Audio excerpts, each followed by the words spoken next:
My name is Mike Preisner. I joined the Army, left for basic training on my 18th birthday in June of 2001. I was assigned to the 10th Mountain Division, and in March of 2003, I was attached to the 173rd Airborne Brigade and deployed to northern Iraq. So when I first joined the Army, we were told that racism no longer existed in the military. A legacy of inequality and discrimination was suddenly washed away by something called the Equal Opportunity Program. We would sit through mandatory classes, and every unit had this EO representative to ensure that no elements of racism could resurface. I began to hear new words like towel head and camel jockey, and the most disturbing, sand nigger. And these words did not initially come from my fellow soldiers, but from my superiors, my platoon sergeant, my company first sergeant, battalion commander. All the way up the chain of command, these terms, these viciously racist terms, were suddenly acceptable. And I noticed that the most overt racism came from veterans of the first Gulf War. And those were the words they used when they were incinerating civilian convoys. Those are the words they used when this government deliberately targets civilian infrastructure, bombing water supplies, knowing that it would kill hundreds of thousands of children. Those are the words the American people used when they allowed this government to sanction Iraq. And this is something that many people forget, and we can't forget, is that we've just learned that we've killed over 1 million Iraqis since this invasion, but we already killed 1 million Iraqis in the 90s through sanctions and bombings prior to this invasion. So the number truly is much higher. But when I got to Iraq in 2003, I learned a new word, and that word was Haji. Haji was the enemy. Haji was every Iraqi. He was not a person, a father, a teacher, or a worker. And it's important, we've heard this word a lot during Winter Soldier, but it's important to understand where this word came from. And to Muslims, the most important thing is to take a pilgrimage to Mecca. It's the Hajj. And someone who has taken this pilgrimage is a Haji. And it's something that in traditional Islam is the highest calling in the religion. So we took the best thing for a Muslim and made it into the worst thing. But history did not start with us. And since the creation of this country, racism has been used to justify expansion and oppression. The Native Americans were called savages. The Africans were called all sorts of things to excuse slavery. And Vietnam veterans know of the multitude of words used to justify that imperialist war. So Haji was the word we used. It was the word we used on this particular mission I'm going to talk about. And we've heard a lot about different raids and kicking down the doors of people's houses and ransacking their houses. But this mission was different, a different kind of raid.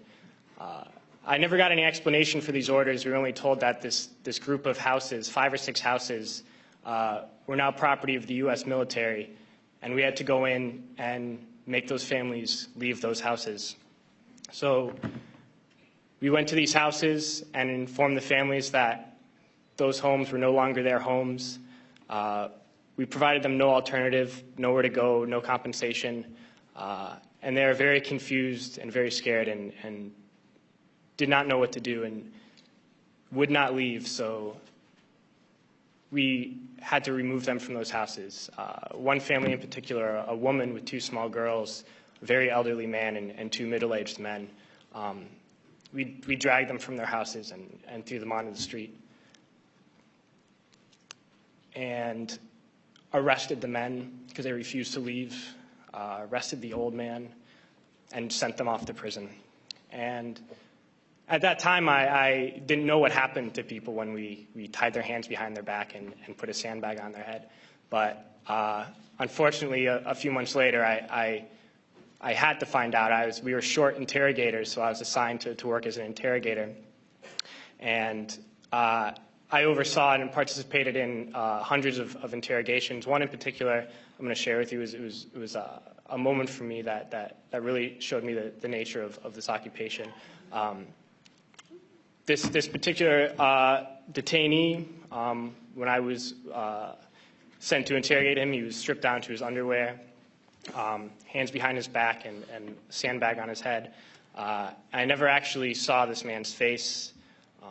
My job was to take this metal folding chair and just smash it against the wall next to his head. He was faced against the wall with his nose touching the wall, while a fellow soldier just screamed the same question over and over again. No matter what his answer, my job was to slam the chair against his wall. We did this until basically we got tired, and I was told to make sure he stood against the wall for however long, and I was guarding this prisoner, and my job was to make sure he kept standing up, but something was wrong with his leg. He was injured, and he kept falling to the ground. And the sergeant in charge would come and tell me to get him up off his feet. So I'd have to pick him up and put him against the wall. And he kept going down. I just have to keep pulling him up and putting him against the wall. And my sergeant came along, and he was upset with me for not, continue to stand. He picked him up and slammed him against the wall several times. And then he left, and when the man went down on the ground again, I noticed blood pouring down from under the sandbag. And so I let him sit, and when I noticed my sergeant coming again, I would tell him quickly to stand up. And then I realized that I was supposed to be guarding my unit from this detainee, and at that point I realized I was guarding the detainee from my unit. And I tried hard to be proud of my service, but all I could feel was shame, and racism could no longer mask the reality of the occupation. These were people, these were human beings. I've since been plagued by guilt anytime I see an elderly man, like the one who couldn't walk, who we rolled onto a stretcher and told the Iraqi police to take him away. I feel guilt anytime I see a mother with her children, like the one who cried hysterically and screamed that we are worse than Saddam as we forced her from her home. I feel guilt anytime I see a young girl, like the one I grabbed by the arm and dragged into the street. We were told we were fighting terrorists. The real terrorist was me, and the real terrorism is this occupation. Racism within the military has long been an important tool to justify the destruction and occupation of another country. It has long been used to justify the killing, subjugation, and torture of another people. Racism is a vital weapon employed by this government. It is a more important weapon than a rifle, a tank, a bomber, or a battleship. It is more destructive than an artillery shell, or a bunker buster, or a Tomahawk missile. While all those weapons are created and owned by this government, they are harmless without people willing to use them. Those who send us to war do not have to pull a trigger or lob a mortar round. They do not have to fight the war, they merely have to sell the war. They need a public who is willing to send their soldiers into harm's way. They need soldiers who are willing to kill and be killed without question. They can spend millions on a single bomb, but that bomb only becomes a weapon when the ranks in the military are willing to follow orders to use it.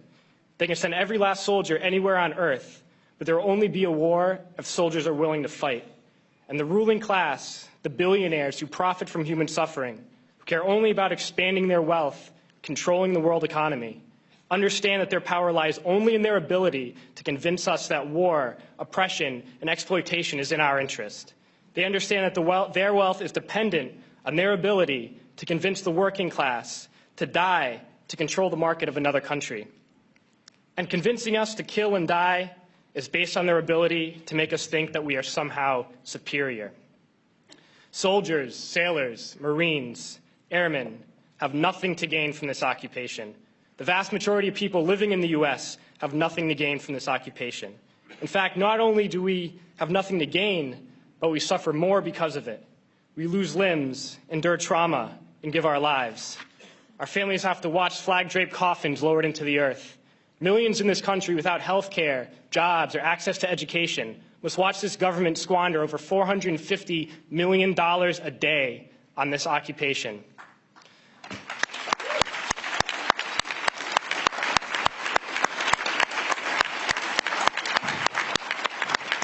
Poor and working people in this country are sent to kill poor and working people in another country to make the rich richer.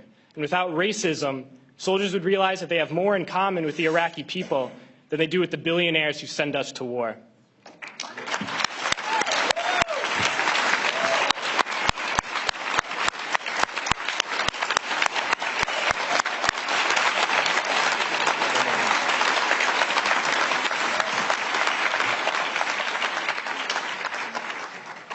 I threw families onto the street in Iraq.